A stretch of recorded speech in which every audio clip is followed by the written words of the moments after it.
Some say pop music started in this country in the mid-1950s. Britain was slowly emerging from post-war austerity, and teenagers were expressing themselves via the emerging music of the time.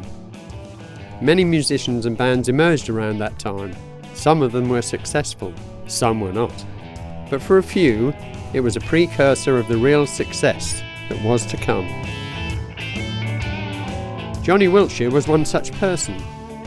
His is maybe not a name that will be particularly well known, but what a career he had. And his CV takes us on a musical journey through time with some of the country's biggest stars.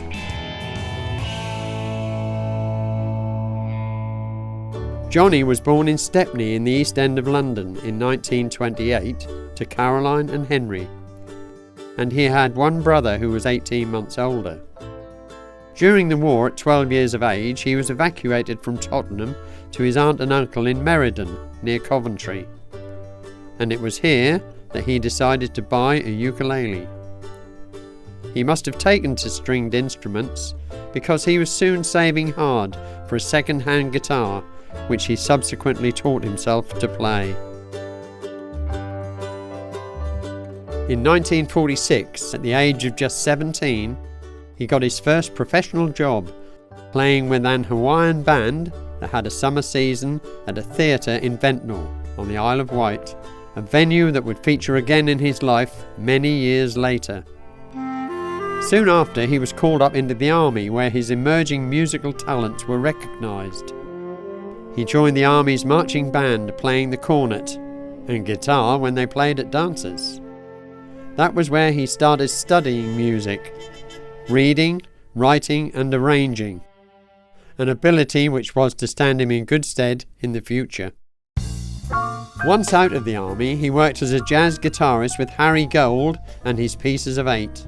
They often appeared at the iconic Locarno in Streatham, which was the first purpose-built ballroom in the country. Johnny's musical CV was building. In 1952, he decided to form his own band.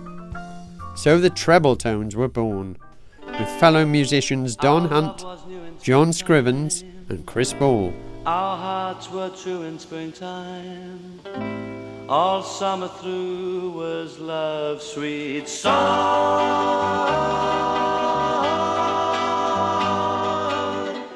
They got a residency at the Latin Quarter in the West End of London, where they often played until 3 in the morning. Johnny was the youngest band leader in town.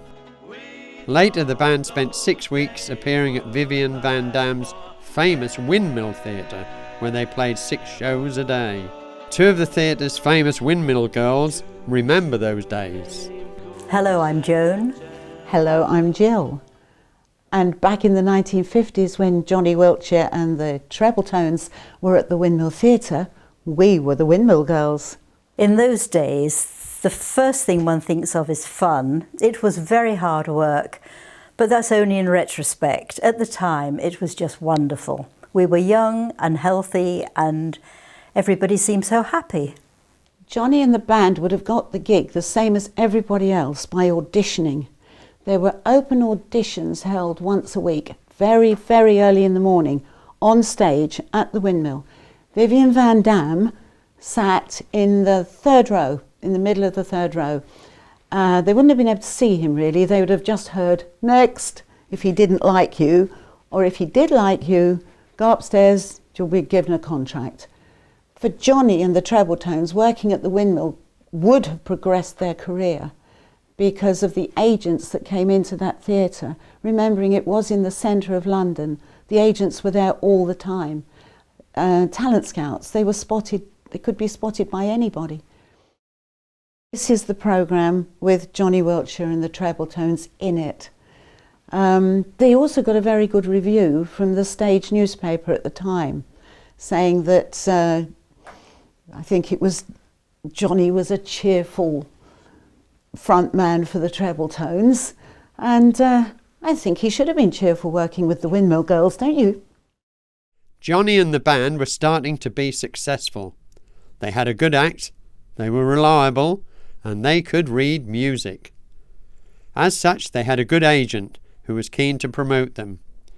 And as a result, in 1958, they did the first of many tours with Cliff Richard.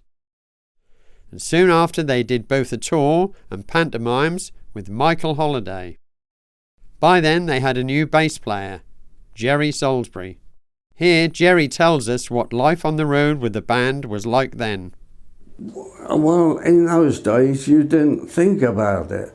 You just played your music, went out on gigs and party after night, after the gig, and then lay in bed till the crack of 12. Well, you don't think of anything else, but you wanted to play. Enthusiasm. I would travel 200 miles there and 200 miles back just to have a play. In the coming years, the Trebletones appeared many times on BBC Radio's Saturday Club Music Show, as well as their very own show, Cool Spot. Their fame was spreading. And they also began breaking into television.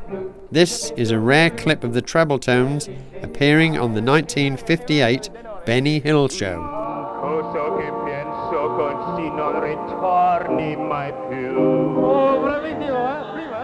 In the early 60s, the Trebletones were playing regularly at Butlins holiday camps throughout the country.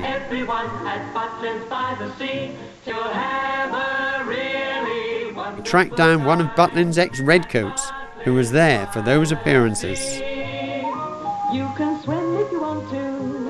My name is Les Shepherd. 1959, the season, the 1960 season, I was a Redcoat at Butlins. I can remember Johnny Wiltshire and the Trebletones when they appeared there. Well, there were so many groups. You know, you had your Cliff Richards, you had your Beatles, and that was the era of those people. Johnny was a very special person, and when he came, of course, I always regarded him, as he was in those days, as a star. He was a gentleman. And Johnny and the Trebletones, of course, they recorded a Butlins song, a Butlins holiday song. So whenever they came to town, then really they were swamped by the people. They really loved them. It's wet, it's fine at Butlins, we never let it's for your holiday. The 60s went on to see tours with the Beach Boys and Barry Ryan. Trebletones made regular appearances at US air bases in East Anglia. Around this time, they also went on the road with Engelbert Humperdinck. They did literally hundreds of tours, including one very large one in the 60s with the Dave Clark Five, the Hollies, the Kinks, the Mojos and Mark Winter. All of those big stars in one show. And this footage exists to show just how glamorous life on the road was in those days, as well as how keen the public were to catch a sight of the stars.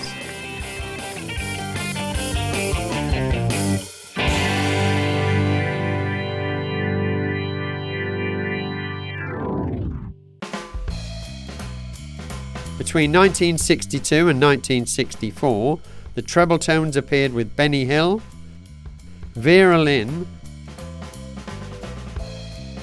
and even the Beatles, who they did Sunday concerts with at the ABC in Great Yarmouth. In those days, Yarmouth was seen as one of the biggest gig venues in the country, as it had 5 theatres, all putting on big shows. The ABC, the Britannia and Wellington Piers, the Aquarium and the Windmill. All this work was taking its toll though.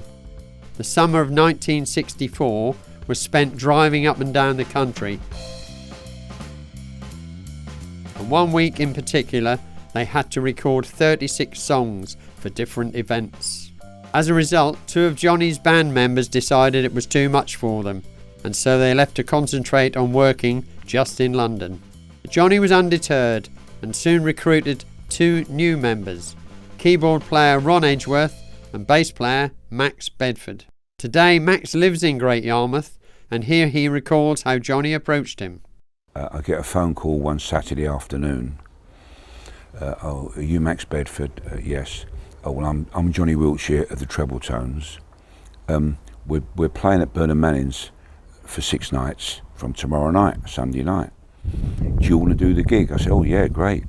So he said, meet me at the Watford Gap on the M1. So I met Johnny and Don Hunt. We're going to do 6 nights at Burnham Manning's. Then at the end of the week, Johnny said, do you want to join the band? I said, yeah, great. Johnny was a great guy. I was with him, I suppose, from like end of 64 to about, I think, 68 really. And we never argued once. Johnny was a very simple sort of guy, no problem, no arguments. You earned your money, he was pleased what you did. So I never ever fell out with Johnny, you know, great guy. The new Trebletones then did tours with the likes of Peters and Lee, Val Doonican, Frankie Vaughan, Max Bygraves, and not forgetting 2 tours of Poland with Helen Shapiro. They were only the second British band ever to tour Poland. The first was the Rolling Stones. But one tour in particular was to guide Johnny's future life. It was with Russ Conway, and it led to Johnny meeting his future wife, Chrissy. My mum was very stage struck, and she wanted to go and see the Russ Conway show at the theatre in Torquay. So I took her down to see the show. In the interval, I went round the back to say hello to somebody that I knew. The Treble Tones drummer asked me if I'd like to go up to a club that night. They were all going up there. I said yes. When I got up there, I ended up sitting and talking to Johnny and having a drink. During the week, he asked if I'd like to go out and have a coffee and show him the area and that. And on the last day of the show, the Saturday, he was going back to London. So about 3 weeks later, the phone went at my parents' house, and it was Johnny asking me if I'd like to go up to Manchester and spend a few days, a week or so up there with him. They were doing the clubs. They had clubs to do up there. And what can I say? The rest is history. 1967 saw the Trebletones on the Seekers' farewell tour. This led to the Seekers singer, Judith Durham, asking the Trebletones keyboard player, Ron Edgeworth, to support her on a tour of Australia. And they subsequently went on to marry. In 1968, work started to dry up for the band. Max Bedford and his wife Faye, who was, like Johnny's wife, a dancer, wanted to concentrate on all the work available in the Great Yarmouth area, while Johnny wanted to put his time into being a musical director. Now then, there are as many, I think, famous faces in the audience as there are probably on the stage. There's one sitting here in front of me. Johnny formed his first orchestral band for a summer season with Des O'Connor at the Wellington Pier in Great Yarmouth. This led to a 9-month season with Des at the London Palladium. And after that they did similar shows together, touring Canada. The list of big stars who Johnny supported continued over the next few years, when he was providing musicians for soul acts such as Stevie Wonder and Diana Ross and the Supremes, as well as playing with Neil Sedaka, Harry Seacombe, Vera Lynn, Leslie Crowther and Paul Daniels, and not forgetting Basil Brush. One particularly memorable night, when what Johnny was achieving hit home to him, was his appearing with Roy Orbison at the Royal Albert Hall. He later said that the occasion, the venue, and hearing the opening riff to Pretty Woman made the hairs stand up on the back of his neck. He regarded it as one of the highlights of his career. Johnny and Chris married in 1968. They went on to have 5 children, but sadly, Debbie, their second daughter, died when only 4 months old. In 1971, Morecambe and Wise wanted to do a theatre tour, and word of mouth as to Johnny's musical ability meant that his name soon reached their ears.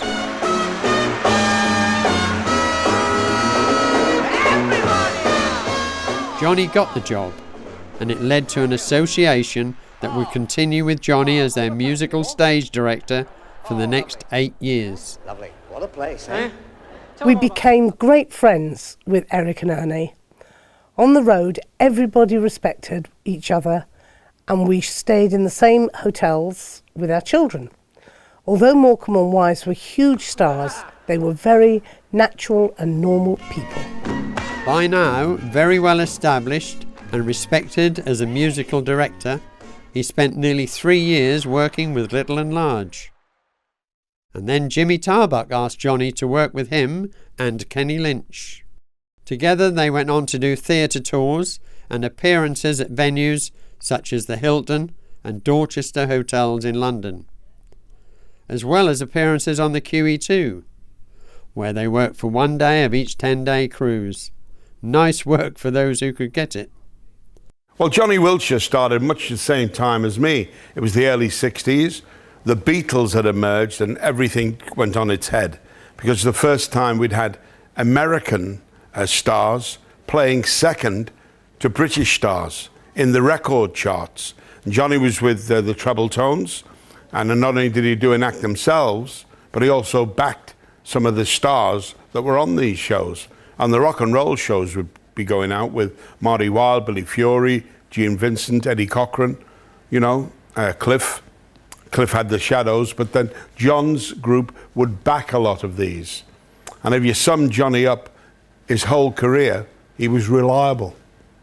And you had to have that. If you had a backing group behind you, you had to have a guy who was there playing and playing the right things in the right key. You know, I could yell down, after 4, John, a 1, 2, 3, 4, and he'd be right in. You know, you get some who'd panic and all that, not him.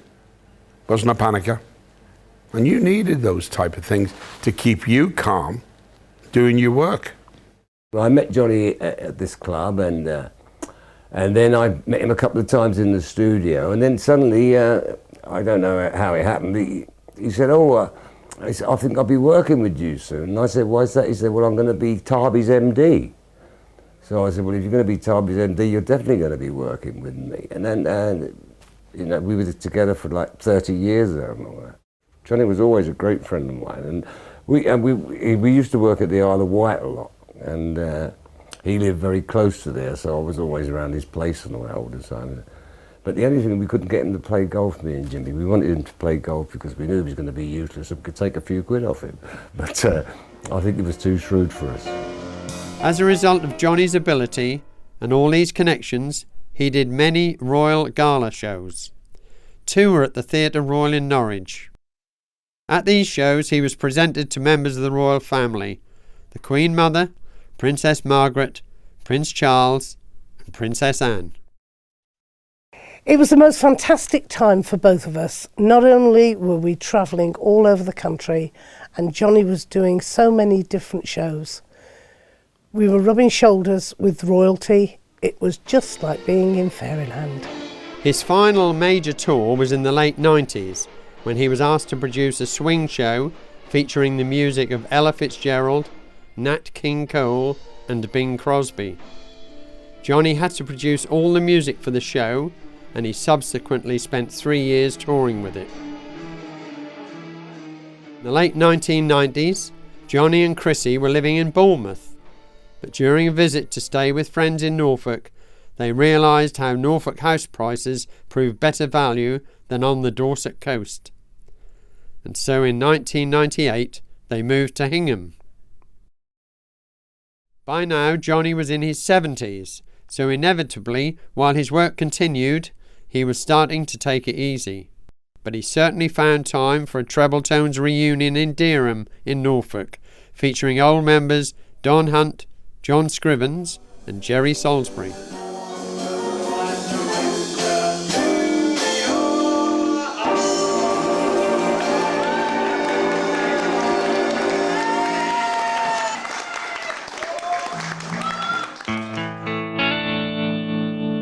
But Johnny had always had a desire to live in France, so in 2005 they decided to up sticks again and move to a house they had found in Normandy.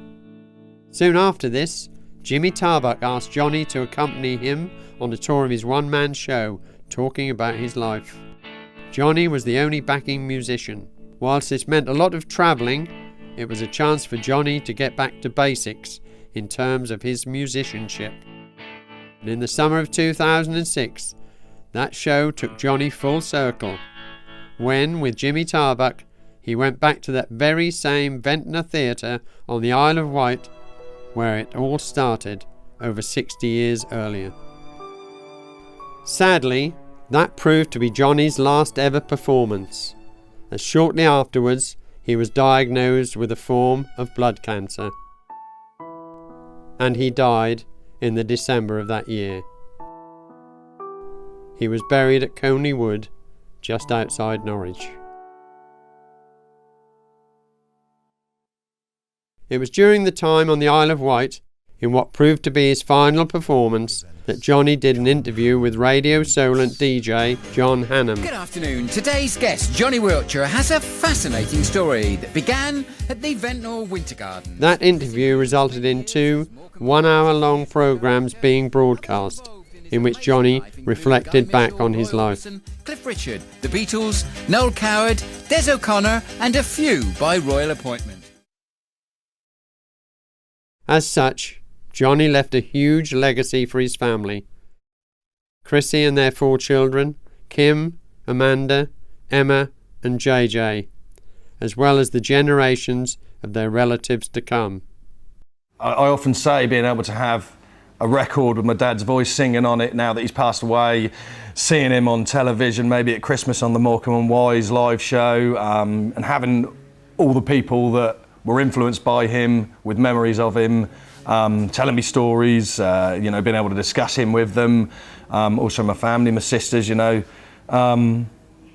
feel privileged to be able to have that. I think a lot of people that do lose people, loved ones, don't have that opportunity, and I feel lucky to, be able to go on YouTube and play one of his records. Well, he was in fact a sex symbol for women who didn't care anymore. That's what I always said about him.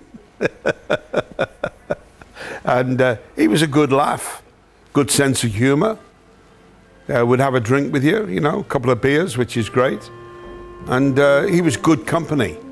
You'd have a giggle with him, which was lovely. Working with him, it was always fun because, mind you, I tell you what, was he mean? Oh, never bought a drink in his life.